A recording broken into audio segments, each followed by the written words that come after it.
కూర్చోమ్మా, నువ్వు కూర్చో. సభా సంస్కారం ఉండాలి కదా మీకు, పద్ధత మీకు. సో లా అండ్ ఆర్డర్ మటుకు you have to get into control. మీ చేతుల్లోకి రావాలి, చెప్పాలి. ఇష్టరాజ్యంగా చేసేస్తున్నారు అందరూ. ఎందుకంటే ప్రజలు ఒక్కసారి తిరగబడ్డారంటే ఇప్పుడేం చెప్పరు మీకు. ఎలక్షన్లు వచ్చారు, ప్రజలు ఎవరు చెప్పరు. మీరు గుర్తుపెట్టుకున్నది. మన నాయకులు కూడా అదే చెప్తున్నారు, మీరు ప్రజలు ఇప్పుడేం చెప్పరు, భయపడతారు. కానీ ఎన్నికలు వచ్చినప్పుడు మటుకు వాళ్ళ కోపం అప్పుడే చూపిస్తారు, గత ప్రభుత్వానికి చూపించినట్టుగా. అది మర్చిపోకండి, అది ఎప్పుడు మర్చిపోకండి. సమస్య కోపం వచ్చిన రోజున వాళ్ళు ఏం చేస్తాం, మనం అప్పుడు కష్టాలు వస్తాయి.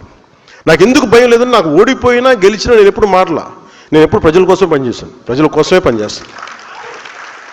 అందుకని మీరు దయచేసి 2 చేతులు జోడించి చెప్తున్నాను, దయచేసి ప్రజల్ని ఇబ్బంది పాలు చేసే ఈ పవర్ని దయచేసి మిస్యూజ్ చేయకండి. నేను మిస్యూజ్ చేయను. మీరు మిస్యూజ్ చేస్తానంటే చూస్తూ కూడా